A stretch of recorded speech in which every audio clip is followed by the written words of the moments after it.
Assalamualaikum warahmatullahi wabarakatuh. Shalom, salam sejahtera bagi kita semua. Om Swastiastu, Namo Buddhaya, salam kebajikan. Nam Adil Katarino, baca minka surga, basengat kajibata. Arus.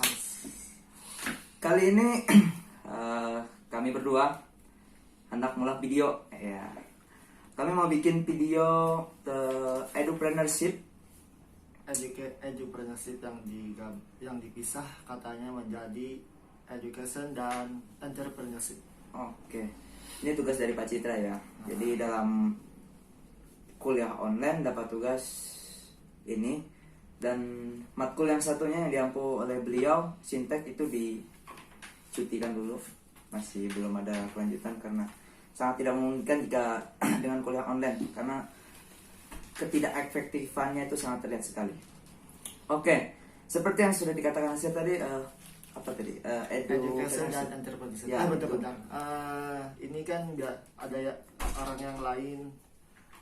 Mereka bikin video masing-masing kan per orang. Jadi kita berdua nih. Alasan kita bikin berdua itu biar apa? Biar beda lah. Kita harus beda lah. jadi generasi yang akan datang tuh, kita harus berani ngambil jalan yang beda. Iya, betul. Anti mainstream. Ya. Jadi mungkin itu yang dari pengertian edupreneurship sendiri, itu adalah sebuah pendidikan yang berapa ya? Edupreneurship sendiri itu Edupreneurship. menurut Anda? Edupreneurship itu adalah edukasi, dan entrepreneurship. Edukasi itu seperti pembelajaran gitu ya. Ya, bisa jadi. Nah, Tuh pendapat Anda. Kalau menurut saya sendiri, edupreneurship itu sebuah pendidikan yang memiliki tujuan yang membuatnya seperti wirausaha atau bisnis. Kita lihat kayak teman-teman kita itu, si Fuyu, Fuidatul Husna. Widatul Husna, Aula Mukaromah, Yuda Hadi, Aula. ya Aula. Untuk aula ngapain ya? Itu mereka tergabung di lembaga kursus. Waduh, ini jadi kita promote mereka nih, King Iya. Stanford ya, mereka dari King Stanford. Oh iya, King Stanford. Itu kalau nggak salah Itu didirikan Pak Lukman ya? ya, Pak Lukman. Nah, Karena beliau sedang kuliah di menuju Australia. ke Australia. Iya. Moga lancar Pak kuliahnya Pak. Amin. Jadi mereka yang melanjutkan. Nah, itu menurut saya masuk ke edupreneurship karena mereka menjadikan ilmu mereka itu sebuah ladang penghasilan. Nah, gitu. Jadi edupreneurship itu adalah pendidikan yang bisa menghasilkan uang. Ya, begitu bisa jadi. Selanjutnya apalagi nih pertanyaan dari Bapak Citra nomor 2. Kedua itu Apakah dengan kita mengetahui edupreneurship. bisa menurunkan angka pengangguran? Kalau menurut cerita sendiri bagaimana? Menurut saya, kalau kita mengambil contoh dari King Stanford tadi, tempat lembaga khusus mereka, teman-teman kita. Jadi sebenarnya ini bisa menurunkan harga yang kira di warung. Bisa menurunkan angka pengangguran jikalau orang tersebut memang legowo dalam menjalankannya. Jadi gini, aku punya teman nih. Temanku nih, dia ngajar sebagai tutor di tempat lembaga kursus juga. Jadi dia kayak nggak terima aja sama gaji yang dia dapat, masih kurang katanya. Nah, kalau dia berpikir gitu, dia bisa jadi nggak dapat pekerjaan di luar gitu, karena gengsinya itu. Oh, gengsi karena dapat penghasilan yang rendah sedikit gitu ya? Iya, benar. Jadi ya kembali ke orangnya lah, mau nggak bekerja sama dengan orang lain gitu, dengan ya mungkin kan masih di awal-awal lah. Iya, masih di awal-awal. Nah, sedikit masih penghasilannya, jadi kita nggak bisa langsung mau dapat gaji yang kayak sekelas Ronaldo gitu kan. Nggak mungkin. Saya juga belum. Nggak mungkin, mimpi. Mimpi, kamu nggak mimpi. Sabar dulu lah, kita ini negara maju katanya, masih baru. Negara maju, baru maju. Istilahnya baru maju. Untuk Kalau menurut kamu sendiri gimana? kalau menurut aku sih pengurangan angka memang saya setuju ya, aku setuju. Tapi itu bakal sulit maju kalau ada orang yang berpikiran baru buka nih, dikit banget nih. Itu kan pasti pemikiran orang yang mentalnya orang miskin ya. Iya. Orang miskin itu selalu gitu. Mau cepat, mau Mau dapat cepat, duit instan. mau instan. Iya. Kalau mau instan ya ngepet aja. Bener. Atau cari Ngepet tuyul. tuh. Gitu. Oh, udah sih, kita lanjut pertanyaan nomor 3. Yang ketiga itu apa yang Bisa cek pertanyaan. Yang ketiga itu usaha atau bisnis apa yang sedang Anda jalankan sekarang ya, Sir? Jika belum, apa yang Anda akan rencanakan di masa depan? Jika belum, saya terinspirasi ya dari sebuah film itu membangun usaha kedai kecil, dan karena prinsipnya yang begitu kuat, prinsip hidup begitu kuat, dia mampu membuka usaha waralaba atau warabala. Waralaba dong. Ya, Waralaba, telak bala. Waralaba. Telak bala katanya. Padahal dia tuh kan lulusan SMP, terus tuh mantan narapidana. Nah, bagaimana sih seorang mantan narapidana dan lulusan SMP itu bisa sukses seperti itu? Itu karena jalan hidup yang begitu keras dengan usaha yang begitu keras juga, nggak ada lembeknya. Terus kan kalau sudah nih yang saya jalankan ya, saya sambil kayaknya bukan jadi entrepreneurship sih, saya ikut orang kerja gitu. Oh, jadi buruh nih. Ya bisa bilang Buruh bulanan, buruh harian. buruh harian sih. Tapi Dan kalau di kamu rumah saya bantu orang tua jualan, tapi saya nggak minta uang. Ya, nggak minta. Anda dihidupi, Bung. Karena Langsung minta gaji sama saya orang dikasih tua. makan 3 kali sehari sudah. Durhaka. Anak durhaka ini. Terus penghasilan terbesar saya ya dari kerja di kafe dan dekorasi pelaminan ya itu. Alhamdulillah saya punya uang ya lebih dari 2. Tuh, dua apa nih? Ya 2 aja. 2 digit atau apa? 2.000 ke atas lah. Good. Nah, kalau menurut saudara Tirta sendiri, Kalau aku sekarang itu bukan usaha aku sih, itu usaha teman. Tapi aku kerja sama dia. Ya, tapi kan itu kan kalau sukses tuh bisa jadi founder juga kan? bisa. Founder. Ya, bisa jadi atasan lah. Atasan. Anggapannya. Jadi yang kami sedang bisniskan atau sedang usahakan sekarang itu jasa pencucian sepatu.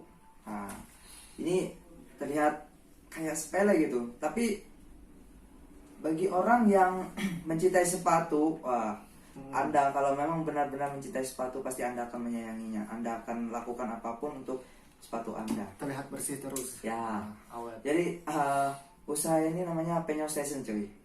Penyo Station nih. Iya, penyelesaian. Teman-teman ya kalau bisa antar aja sepatunya, nanti masalah harga bisa jadi nego-nego. Kalau kita membahas entrepreneurship, sebenarnya edukasi apa nih yang kita dapat dari cuci sepatu, pembelajarannya?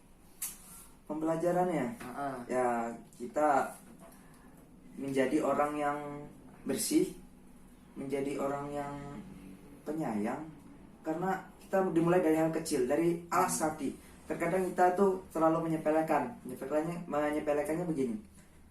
Sepatu kita itu bisa kita nggak cuci bisa 1 bulan. Nah, Ya, itu bahkan bisa lebih. Nah, Jujur begitu. ya, sepatu saya aja masih belum pernah saya cuci selama beli pertama kali sampai sekarang mungkin 4 bulan.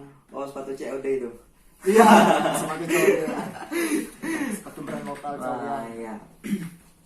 Jadi gitu. Lanjut yang keempat. Bagaimana cara menjalankan usaha dan bisnis Anda? Gimana tadi? Yang rencana Anda tadi. Nah pasti ya saya butuh modal yang besar. Mungkin setiap usaha atau bisnis itu punya dasar.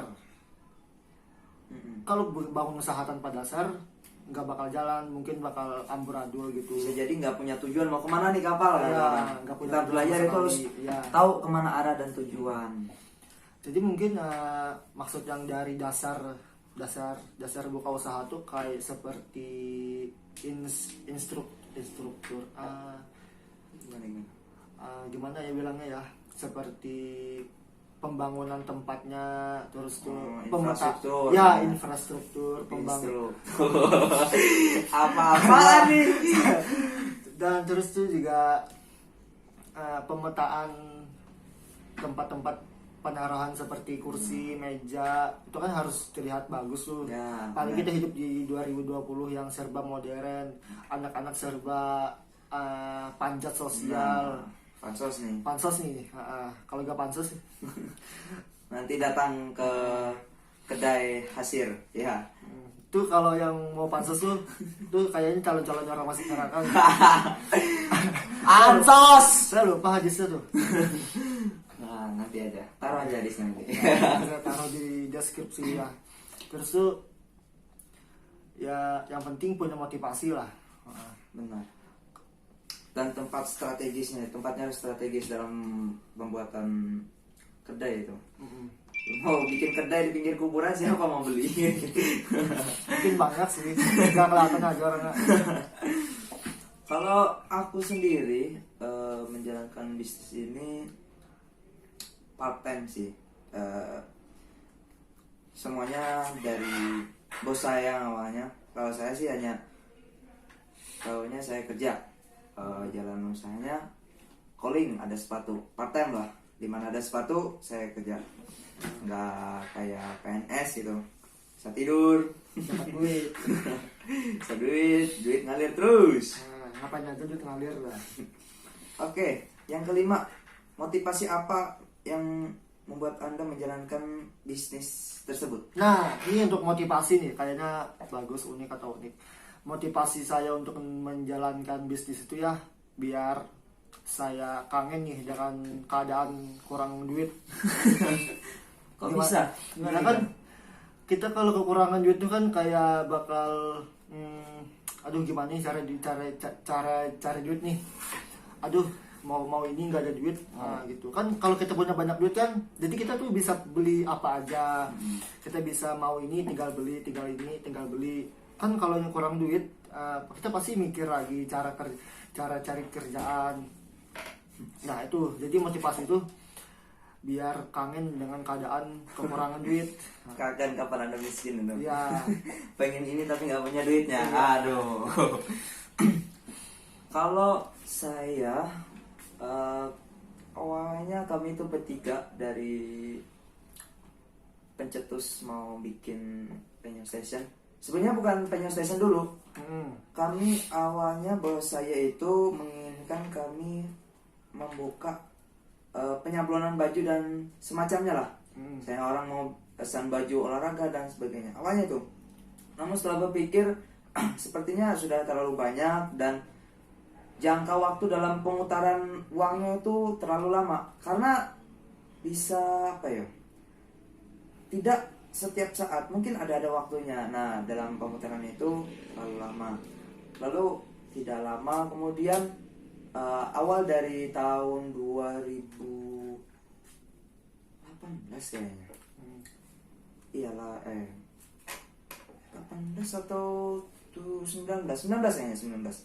Jadi dari situ beliau mengatakan bahwa kita akan buka jasa pencucian sepatu. Karena jasa ini di Palangkaraya sendiri masih tergolong ya sedikit yang bertahan dan sedikit yang masih bisa survive karena ada pada waktu itu pada musim berapa bulan kami mau berbuka sekitar 4 bulan banyak yang buka, namun mereka tidak bertahan lama mungkin karena manajemen keuangan dan lain sebagainya kurang pas. Dan sekarang alhamdulillah sudah berjalan sekitar 1 tahun lah, sudah bisa sampai sini. 1 tahun. 1 tahun ya, 1 tahun. Jadi mungkin dan juga referensi dari bos saya ini, referensinya ada Dokter Tirta. Dokter Tirta sendiri kita tahu kan yang sekarang sedang gencar-gencarnya sedang mensosialisasikan kesehatan kepada masyarakat. Yang berperang dengan virus Nah, COVID-19. ya. Tidak hanya dia sendiri dan kita semua. Nah, beliau ini punya usaha yaitu Sos and Care dan di Palangkaraya juga sini ada. dan kalau nggak salah di Jalan Raja Wali, entah Raja Wali berapa gitu kan. Oh itu jadi punya dokter Tirta. Ya, Sus Anchor itu punya Dokter Tirta. Sus Gitu. Anchor. Mungkin sekian dari saya. Ada lagi teman dari hasil? Saya nggak punya kata-kata lagi. Iya. Mungkin sekian. Dari kami. Wassalamualaikum warahmatullahi wabarakatuh. Shalom. 5, 4, 3, 2, 1. Close the door. Door.